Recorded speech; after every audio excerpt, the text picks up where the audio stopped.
Bem-vindos ao Luzes do Farol Podcast.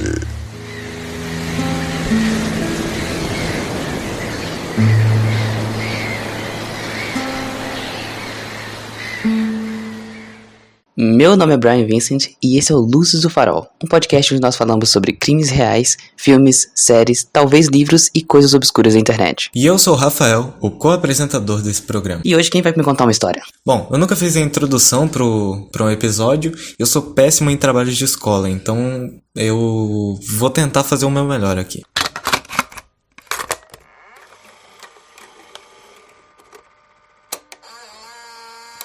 Entre os dias 1º e 2 de fevereiro de 1959, nos Montes Urais, na Sibéria, 9 alpinistas foram encontrados mortos e espalhados pelo local. A tenda do acampamento tinha sido cortada por dentro, sinal que poderiam ter tentado escapar de alguém ou alguma coisa no interior. Mas afinal, o que poderia ser a causa de suas mortes? E do que eles estão fugindo? É isso que descobriremos no caso de hoje. O Arquivo X soviético, também chamado de O Incidente do Passo Dyatlov.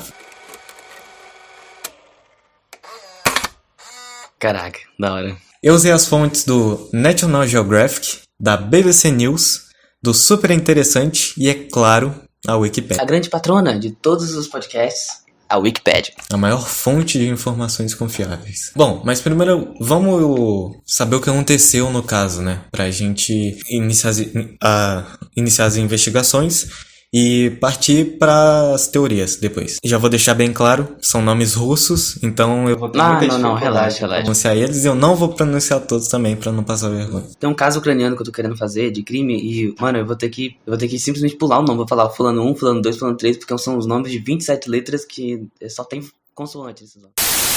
A expedição foi organizada por Igor Dyatlov, um estudante de engenharia de 23 anos do Instituto Politécnico de Ural, atualmente chamado de Universidade Técnica Estadual de Ural, na cidade de Yekaterinburg, sei lá, alguma coisa relacionada a isso. O grupo de alpinistas se reuniram com o plano de partir para Gora Ortorten, uma montanha com cerca de 1.200 metros de altura. O grupo originalmente era formado por 8 homens e 2 mulheres. Todos eram esquiadores experientes, inclusive em expedições em montanhas. Eles tinham a certificação soviética de grau 2 nessas atividades. E ao final o que essa certificação significa? que eles são muito bons nisso. Tá. Tipo, é tipo na Ucrânia que, por exemplo, pra você ser táxi, você precisa ter uma certificação pra você ser táxi. Não é qualquer pessoa com um carro que pode ser táxi. Eu acho que é mais, tipo, uma parada meio de mérito. Você alcança isso, ao que parece. Porque, no final dessa expedição, eles alcançariam o grau 3, que, se não me engano, na época era o maior grau que você poderia ter nessas atividades. Ah, tá, entendi. Eu acho que seja isso. Eu não fui mais a fundo com isso e eu não consegui achar também. Eles começaram a viagem no dia 27 de janeiro. De lá, eles viajaram de trem para Ivdel, ao norte de Montes Urais, onde chegaram 2 dias depois. Naquela mesma noite, eles atingiram o seu destino, Vizay. Mas um dia depois, um dos membros, Yuri Yudin, de 22 anos, teve que retornar devido a uma dor intensa no nervo ciático. Ele foi o único sobrevivente do grupo. Durante o percurso, os integrantes documentavam usando diários e fotos, contribuindo mais tarde para o rastreamento dos investigadores e do exército. Sim, até o exército foi atrás deles. Cara, o exército russo, não é qualquer exército, não foi o exército brasileiro ou mexicano, foi o russo. Aliás, isso tudo aconteceu no meio da Guerra Fria. Então foi depois dos anos 70. Não, pera, quando foi? Não, foi 59 que você falou, não foi não? Tá certo, não, eu viajei. Tá bom. Quando o grupo chegou no limite de uma área montanhosa, no dia 31 de janeiro, começaram a escalada. Em um vale arborizado, esconderam seus equipamentos, que seriam usados na viagem de volta, né? Que eles guardaram lá, eles iam subir e aí iam voltar, pegar os equipamentos pra descer. Porque senão não tem por que pegar um monte de equipamento, subir e descer. No dia seguinte, começaram a percorrer um desfiladeiro. Eles planejavam ultrapassar a passagem e acampar à noite no lado oposto. Mas devido à piora de condições climáticas, as tempestades de neve diminuíram a visibilidade. Tipo, tava breu, assim. Uhum. Não breu, mas tipo, você não conseguia ver nada. Era tudo neve na frente, vento na sua cara. O negócio é o seguinte, neblina, aqui no Brasil a gente não tem muita experiência. Aqui no Brasil não, na verdade. Aqui em Minas Gerais, na nossa cidade, a gente não tem uma experiência muito forte com neblina. Mas em um lugar que costuma ser mais frio ou que tem uma amplitude de temperatura maior, a neblina pode chegar a um ponto que você simplesmente não consegue enxergar nada na sua frente. Um palmo na sua frente não enxerga. E neblina é uma coisa fina, porque é só vapor, a neblina, basicamente vapor. Sim. Agora, a neve é uma coisa mais espessa. Imagina aquilo ali na sua frente, não precisa estar muito forte pra você não conseguir enxergar nada numa tempestade de neve. Sim. Eles se perderam por conta disso e foram forçados a acampar na encosta da montanha. Depois disso, não houve mais tentativa de comunicação do grupo com os familiares, nem ao clube esportivo, e Kochetlov, que era o cara que organizou a expedição, Sim. concordou em enviar um telegrama. Então, tipo, era pra meio que ele mandar um telegrama pra esse clube esportivo.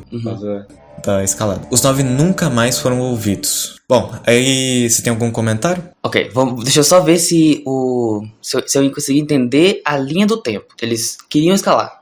Colocaram os equipamentos para poder deixar o peso ali. Sim. Começaram a subir. Enquanto eles estavam subindo, veio a tempestade. Na verdade, eles começaram a subir e eles deixaram em um bosque alguns dos equipamentos que seria necessário para eles voltarem. Ah, então é tipo um suprimento reserva que eles deixaram ali? Não, porque provavelmente eles sabem a quantidade necessária que eles vão precisar de recurso para subir. Também, né, a quantidade que eles vão precisar para descer.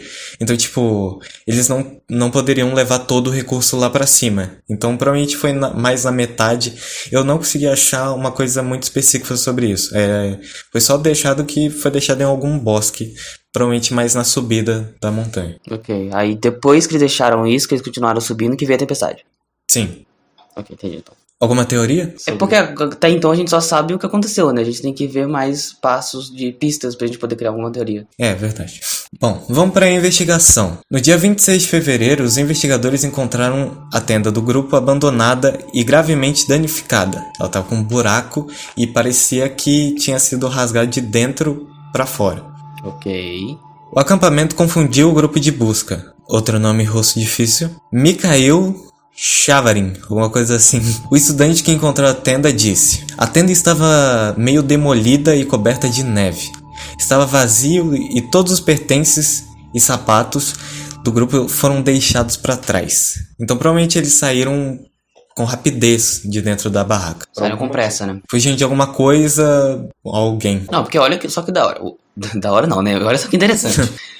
A tenda foi rasgada de dentro. Então, pra você sair de uma barraca, você abre a barraca e sai. Se eles chegaram ao ponto de não, precisamos sair tão rápido que nós vamos rasgar a barraca pra gente sair, alguma coisa eles estavam fugindo. Porque, por exemplo, se eu estivesse acampando no meio da neve e, sei lá, aparecesse uma aranha de 2 centímetros, eu faria isso já. Então, assim, todo mundo sabe que eu morro de medo de aranha. Então, alguma coisa que deixou eles com muito medo tava fazendo com que eles saíssem desesperados da barraca. E o fato deles... A barraca tava vazia, não tava? Sim, a barraca tava vazia. Tipo, cata tudo, sai correndo. Não, na verdade, eu pensei que você tinha falado de pessoas. Ela tava vazia de pessoas, não tinha ninguém. Os pertences foram deixados pra trás. Os pertences foram deixados, os sapatos também. E, tipo, pertences também inclui roupas. Caraca, então os caras, tipo, eles nem pegaram nada, só saíram. Isso que a gente vai ver. Ok, vamos lá. 9 pares de pegadas deixadas por pessoas usando apenas meias ou um sapato, ou mesmo descalças, puderam ser encontrados a caminho de um bosque. Lá estão os 2 primeiros corpos. De Krivonichenko e Doroshenko estavam com as mãos machucadas e descalços com apenas roupas íntimas. Os galhos de uma árvore próxima estavam quebrados até 5 metros de altura, sugerindo que um dos esquiadores havia subido o pinheiro em busca de algo, talvez fugindo de alguma coisa ou tentando conseguir galhos para fazer uma fogueira ou acampamento. Ok, estranho. No caminho entre o pinheiro e o acampamento, os investigadores encontraram mais 3 corpos, de Dyatlov, Kolmogorova, eu falei que ia ser difícil, e Slobodin, que morreram em posições que sugeriam que tentavam regressar à tenda, provavelmente em busca de suprimentos, porque eles deixaram lá, eles saíram correndo de alguma coisa e deixaram todos os suprimentos lá dentro. Um detalhe que você falou que eu achei interessante, eu não sei se vai voltar nele, se você for voltar, por favor, me corta. Que eles estavam com roupas íntimas apenas. Sim. Você vai falar sobre por que eles estavam na neve? É porque eu tenho uma teoria e vai usar biologia, ciência... Tem uma teoria. Ok, então vamos lá. Eles foram encontrados em 4 de maio, sob 4 metros, ou 13 pés, se você for um estadunidense esquisito, de neve em uma ravina a 75 metros, ou 246 pés de profundidade. Imediatamente após a descoberta dos primeiros 5 corpos, foi iniciada uma investigação judicial. O exame médico não encontrou ferimentos que pudessem ter causado a morte e concluiu que todos morreram de hipotermia. Slobodin, ou Pedro, O Slow. teve uma pequena rachadura no crânio, mas não foi considerado um ferimento fatal. O que eu achei esquisito, uma rachadura no crânio não ser um ferimento fatal, mas ok, eu não sou médico. Embora a temperatura fosse muito baixa, entre menos 25 e 30 graus Celsius, durante uma tempestade, os mortos estavam apenas parcialmente vestidos. Alguns tinham apenas um sapato, enquanto outros usavam apenas meias. Haviam roupas rasgadas e pareciam ter sido cortadas de pessoas que já haviam morrido. Isso que é interessante sobre esse caso. Nos corpos, eles tinham ferimentos que eram similares a de um atropelamento de um carro. Um carro... Ok. Bom, foram assim que eles encontraram os corpos. 2 deles estavam próximos eles estavam num bosque, próximos a um pinheiro. As mãos deles estavam machucadas. Enquanto outros foram encontrados, um deles com uma fratura no crânio e pareciam ter sido atropelados por um carro. Eles estavam com poucas roupas, a maioria roupas íntimas. Eles pareciam ter fugido rapidamente do acampamento. Nossa, tem uma teoria muito boa, mas vai, continuando. Você pode falar ela agora, se você quiser. Já acabou o tópico? Agora a gente vai para as explicações. Ah, tá, ok. Não. Melhor. Vai que a teoria que eu tenho na minha mente, você já fez ela. Então vai com as suas teorias e aí no final, se você não tiver falado, eu falo as minhas. Eu tenho 2 teorias muito boas. 3, na verdade. Bom, vamos para as explicações. Ou melhor, teorias. Teorias. A primeira que eu peguei, ela é bem curtinha. Ela não tem muito sentido e na verdade é até meio que uma piada interna entre as pessoas associadas a esse caso. Que seria a do povo indígena Mansi e o abominável Homem das Neves. Meu Deus. Uma das teorias é que as mortes foram causadas pelo abominável Homem das Neves, também conhecido como Yeti. Essa teoria veio dos povos Mansi, que acreditavam em uma criatura similar em seu folclore. Depois disso virou threads no Reddit. Essa interessante persistência da internet levou as autoridades russas a anunciarem a reabertura da investigação em fevereiro de 2019. Não, peraí, então o pessoal começou a insistir tanto que era o Yeti que o governo russo teve que ir lá ver o que tava acontecendo pra ver se era ou não. Não. Meio que o caso ele voltou ativo. As pessoas voltaram a comentar sobre ele. E aí o governo russo meio que reabriu as investigações pra continuar o caso. Caraca. Porque é um caso muito em aberto, cara. Vamos continuar. Vamos lá. Infelizmente, vários indígenas foram presos e interrogados durante a investigação. O acontecimento que alimenta essa teoria é a ausência de língua e olhos de 3 das vítimas. What the freak? E também, uma das vítimas tinha a fratura no crânio. E essa fratura no crânio parecia de uma batida, né? Uma batida de carro. Então, foi tipo um impacto. Então, acho que isso alimentou também um pouco a teoria. Nossa, a teoria foi toda por baixo agora. Porque agora eles estão sem língua e sem olhos? Sim, eles foram encontrados sem línguas e sem olhos. E também sem sobrancelhas. Basta! Não, foram encontrados sem língua e sem olhos. Mas não, calma, temos um detalhe muito importante. Também tava sem sobrancelha. Pô, mas sem sobrancelha, velho? Tá ligado? O que raios tirou a sobrancelha deles, tá ligado?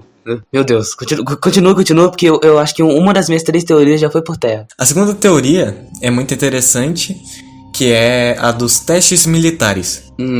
Especula-se que o acampamento meio que tava no caminho de testes militares soviéticos de minas de paraquedas. Essa teoria alega que o grupo ele foi acordar no meio da noite com fortes explosões. Eles fugiram da tenda em pânico e não conseguiram regressar para recolher os mantimentos. Depois que alguns membros morreram congelados ao tentar suportar o bombardeio, outros confiscaram suas roupas e apenas para serem mortalmente feridos por conclusões e subsequentes de minas de paraquedas. Então, todo mundo saiu desesperado por causa do bombardeio. Eles tiveram que ficar fora daquele local. Alguns morreram congelados E aí, Os que estavam vivos começaram a pegar a roupa dos que estavam mortos. Mas eles foram bombardeados, então meio que não serviu de nada. Poderia ser uma explicação para as roupas rasgadas, mas não sei bem. De fato, há registros de minas de paraquedas sendo testadas pelos militares soviéticos na área, na época em que os caminhantes estavam lá. Então, realmente tem provas que estava acontecendo isso na área, mas não há provas que realmente isso aconteceu com eles em específico. A terceira teoria, que eu acho que talvez fosse a sua, é o despir paradoxal. Era a minha teoria. Eu ia falar exatamente sobre isso. Vai. 20 a 50% das mortes de hipotermia são associadas ao despir paradoxal. Isso normalmente ocorre durante a hipotermia moderada e grave. À medida que a pessoa fica desorientada e confusa e combatida, elas podem começar a descartar as roupas, o que por sua vez aumenta a taxa de perda de calor. Você quer dar uma de nerd e explicar mais ou menos como é que funciona? Ok, vamos lá. O que acontece, gente? Quando você chega num estágio muito alto da hipotermia, quando você está quase de fato morrendo congelado, o que acontece é que o seu cérebro fica muito confuso, porque você de fato está morrendo congelado, e aí ele descarrega uma onda de calor no seu corpo como uma forma de... como o ultimato do cérebro. É a última coisa que ele vai tentar fazer para tentar sobreviver. Ele vai soltar, na verdade, descarregar uma onda de calor. Só que essa onda de calor, como o cérebro está desorientado, ele acaba fazendo demais. Sabe quando a gente fica com febre para poder matar algum vírus ou bactéria, só que acaba esquentando demais e faz mal pra gente? Então é tipo isso, ele vai esquentar pra poder tentar te manter vivo, só que ele esquenta demais e você, como isso é o seu inconsciente, a parte consciente não vai entender porque que você tá quente, você começa a tirar a roupa pra poder se, entre aspas, refrescar, porque você acha que você tá com muito calor, só que na verdade você tá com frio e é seu cérebro te enganando. Sim, em muitos casos de hipotermia, o cérebro da pessoa desliga. Entendeu? E ela começa a fazer no automático. Por isso, muitos pesquisadores encontram corpos, soterrados, como se a pessoa tivesse o cérebro dela desligou e ela começou a tentar se tampar, como se fosse algo bem primitivo mesmo. Uhum. É indiscutível que 6 dos 9 caminhantes morreram de hipotermia. No entanto, essa teoria não pode ser levada tanto em consideração, pois alguns membros do grupo pareciam ter adquirido roupas adicionais daqueles que já haviam morrido. Sim. Então, se essa teoria realmente aconteceu, foi com só algumas das pessoas do grupo. Só algumas pessoas chegaram a ter um estado de hipotermia pra ter o despir paradoxal. Sim. Bom, agora é a última teoria, a que muitas pessoas consideram como verdade, e a conclusão do caso, que seria uma avalanche. Sabia! Era a minha outra teoria. Que ódio. Ai, ok, vai. Desculpa, tô muito revoltado que o seu roteiro falou todas as minhas teorias. A repercussão do caso é tanta que em 2019 o governo russo reabriu as investigações, certo? E chegou novamente à conclusão, pé no chão, que uma avalanche causou a morte do grupo. Uhum. Mas as autoridades não forneceram detalhes técnicos nem responderam aos buracos da história. Eles só meio que concluíram... Só falaram, é uma avalanche, mas não falaram uma avalanche. Eles botaram o pé no chão e falaram, é uma avalanche. Para tentar meio que matar o caso de novo. Sim. Porém, em um novo estudo, os cientistas suíços Alexander Puzzling... Meu Deus, por que ninguém chama, José Oswaldo? Em um novo estudo, porém, os cientistas suíços Alexander Puzzling, alguma coisa assim, e Johann Gaume, alguma coisa assim. Desculpa, espectador, é muito difícil. Eu tô aqui tentando. O laboratório de simulação de neve e avalanches da Escola Politécnica Federal de Lausanne, alguma coisa assim. O Johann Gaume explicou que há alguns anos ficou impressionado com a forma como o movimento da neve foi retratado no filme da Disney Frozen, em 2013. Tão impressionado que decidiu perguntar aos animadores como eles conseguiram fazer isso. Após uma viagem a Hollywood para se encontrar com os especialistas que trabalham nos efeitos de neve do Frozen, o Gaume modificou o código de animação de neve do filme para seus modelos de simulação de avalanches. E assim, ele descobriu que poderia ser a principal causa das mortes do grupo. Um deslizamento de neve pequeno e com características bastante específicas, conhecido como avalanche de placa. Elas acontecem quando há bastante vento depositado em neve fresca sobre um chão já coberto de neve. Assim surgem 2 camadas de neve que não se misturam. A camada de cima, mais recente, pode se desprender da de baixo e deslizar blocos ou placas. Muitos concordam que essa teoria é a conclusão do caso, mas isso não é muito verdade, até porque muitos pesquisadores discordam dessa teoria. Quer dar uma explicação mais de nerd, como é que funciona? Tá, vamos lá. O que aconteceu aí, que com base no que você explicou, eu vou usar o conhecimento que eu já tenho de física, que é a neve, querendo ou não, ela é água e a água tem peso. E aí, a neve que já estava ali antes, ela já estava depositada, depois foi depositada uma camada mais recente de neve. Com o peso da camada recente, a de baixo foi compactada e ela deixa de ser neve e vira gelo, porque ela virou um bloco ali, virou um bloco de gelo. E aí, a mais de cima, ela consegue se desprender porque ela tá mais solta. Sim, e no caso, eles cavaram uma área para ficar reto o acampamento, né?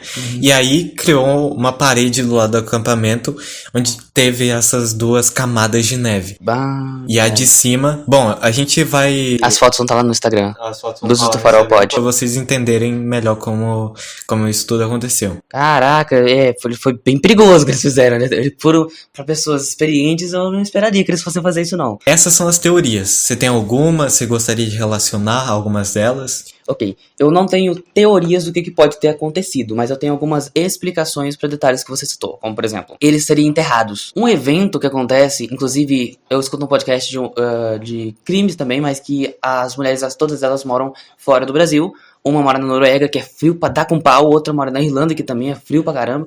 E aí elas explicam que esse fenômeno é muito comum nesses países onde que elas vivem, que é uma coisa, um detalhe importante, o detalhe aleatório que vai ser importante depois é que nesses países tem um alto índice de pessoas bêbadas que são encontradas mortas por hipotermia na neve. O que acontece? A pessoa tá bêbada, ela não tá pensando direito, né? Então ela tá saindo, tá tipo menos 30 graus lá fora. Só que a neve, a pessoa vai sentir que a neve tá quente, porque a neve é água. A água, ela só vai chegar a 0 graus. Então se no ar tá menos 30 e a neve tá 0 graus, são 30 graus de diferença. Então realmente vai estar muito quente a neve pra pessoa. Só que mesmo que esteja parecendo muito quente, ainda é 0 graus, ainda tá frio. Então os bêbados costumam deitar nessa neve porque tá, entre aspas, quentinho e morrem por hipotermia. O que pode ter acontecido é isso, que lá você falou que tava entre menos 25 e menos 30 graus. Sim. Então podia estar muito frio, podia não, tava de fato muito frio, só que a neve só tava 0 graus, então era 25 graus de diferença, então eles começaram a se enterrar pra, entre aspas, procurar um lugar que estivesse mais quente, que de fato tava mais quente, só que ainda era frio o suficiente pra matar eles de hipotermia. E isso também explicaria o fato de eles terem tirado a roupa, porque se era 30 graus de diferença, cara, quando a gente tava, sei lá, tá fazendo 15 graus aqui no tempo normal, aí de repente aumenta para 24, a gente já sente a diferença muito grande, isso só aumentou 9 graus. Agora, quando tem 30 graus de diferença, a carga que eles devem ter sentido deve ter sido suficiente para eles interpretarem que estava muito quente o suficiente para eles tirarem a roupa deles e ficarem, tipo, sem roupa, enterrado na neve, porque entre aspas estava quentinho lá dentro. Mas e os que pegaram as roupas deles? Os que pegaram as roupas deles muito provavelmente eram os que estavam do lado de fora, que não chegaram a se enterrar na neve ainda. Tipo, ainda estava menos 30 graus lá. E o fato do impacto eu de fato associaria ao avalanche. Como eu disse, neve é água e água tem peso, e principalmente quando tá congelada. Então, imagina uma bola de gelo compactado vindo em sua direção, sei lá, uma bola de 2 toneladas vindo na sua direção, é o equivalente a um carro de 2 toneladas vindo na sua direção, porque os dois são sólidos, então vai ter o mesmo impacto. Uma outra coisa que não convém tanto, mas no início você falou, e eu pensei em te interromper pra falar isso, só que você já tinha começado a outra parte, é que quando você falou que o traumatismo craniano não foi considerado um ferimento fatal, uma vez, a gente era pequeno, a gente morava lá em São Paulo ainda, e aí o meu primo tava num balanço e ele tava balançando muito alto. E aí veio um filho de uma amiga da minha mãe, ele tinha 1 ou 2 anos de idade, ele passou atrás do balanço. E aí o balanço, ele tava muito alto, ele voltou com tudo e bateu bem na cabeça dele e ele teve, de fato, um traumatismo craniano. Só que o traumatismo craniano dele não foi um ferimento muito... não foi tão grave a ponto de causar alguma lesão permanente nele, foi só um trinco, sabe? Só trincou o crânio dele, mas depois se regenerou, porque o nosso corpo faz isso, ele regenera uma vez, né? E aí, no caso, pode ter sido isso. Foi um traumatismo craniano ou um ferimento no... Uma fratura no crânio. Uma fratura no crânio. Pode ser que tenha fraturado, mas não o suficiente pra causar um dano permanente a ponto de matar a pessoa. Bom, mas eu tenho uma pergunta pra você, pra ver se você já sabe responder ela. Eu tenho uma teoria do que teria acontecido, eu só quero ver a sua resposta. Sobre alguns não terem línguas, sobrancelhas e olhos.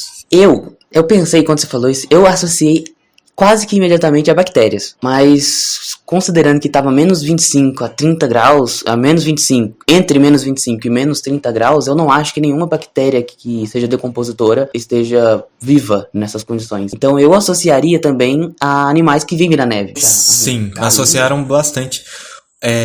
Por isso que associaram ao Yeti, tipo, como associaram ataques de animais, o Reddit, como ele só tem maluco no Reddit, ele associou que poderia ser o Yeti. Mas também tem a teoria que poderia ser que os corpos passaram por um processo de mumificação na neve. Sim. E isso causou a perda de sobrancelhas, olhos e língua. E também, outra coisa que poderia justificar isso foi que os corpos eles estão meio bronzeados, entendeu? Quando eles foram recolher para o enterro. O bronze eu acho que eu posso associar ao fato da queimadura da neve, porque a neve é gelada, então ela queima. Uhum. Sim. Talvez até seja o fato dele estar sem sobrancelha. Os olhos e a língua eu não sei como que eu poderia associar isso, mas a sobrancelha pode ter acontecido isso, porque, querendo ou não, se a gente puxar um fio do nosso cabelo agora, ele não vai sair com a mesma facilidade que se a gente puxar um fio da nossa sobrancelha. Elas são mais sensíveis. Então eu penso que por causa da temperatura da neve, ela deve ter sofrido alguma queimadura que fez a sobrancelha cair. Mais alguma teoria? Alguma coisa que você achou estranho pra caramba e sem resposta? O que a gente conseguiu responder tudo, tipo, eu consegui colocar algumas teorias que explicam. Os cientistas também conseguiram explicar o traumatismo craniano do cara, conseguiram explicar o fato de eles estarem sem roupa, o fato de eles estarem enterrados, e a gente explicou mais ou menos agora o fato de eles estarem sem sobrancelha, sem língua e olhos. Mas do que raios eles estavam fugindo pra poder arrastar? Ah, não, a avalanche. A avalanche é ótimo. O avalanche. Tipo, tá vindo avalanche, vamos sair da... Ok, não, então o que eu tinha achado estranho era... Na verdade, eu acho que eles sofreram o impacto da avalanche. Você acha que a bola de neve chegou a bater na barraca? Talvez isso que fez a fratura no crânio e os machucados que pareciam um atropelamento de carro. Bom, vamos para a conclusão. O caso Arquivo X soviético não tem um desfecho. É um caso com muitos mistérios e poucas respostas. Na verdade, tira o que eu disse, tem muitas respostas, mas nenhuma é comprovada. Talvez nunca saberemos o que realmente aconteceu com esse grupo de alpinistas, mas podemos teorizar. Se você quiser saber mais sobre o caso, a gente vai deixar os links nas descrições. A gente pode deixar aonde? A gente coloca o post do episódio com as fotos, aí os comentários ficam abertos para teorias. Bom, obrigado por ter ouvido até aqui. Sinta-se livre de mandar as suas teorias e fazer uma avaliação no Luzes do Farol no Spotify, Apple Podcasts, Google Podcasts e Amazon Music, qualquer outro agregador que você usa para escutar a gente, e em breve nós estaremos também no YouTube. É verdade, siga o nosso perfil no Instagram, Luzes do Farol Pod, e lá vai estar o post do episódio com as fotos, a foto inclusive do esquema do Avalanche, para vocês conseguirem entender o que aconteceu lá. E vou deixar os comentários abertos para vocês fazerem teorias e eu vou responder tudo. Muito obrigado por ter assistido até aqui e até a próxima.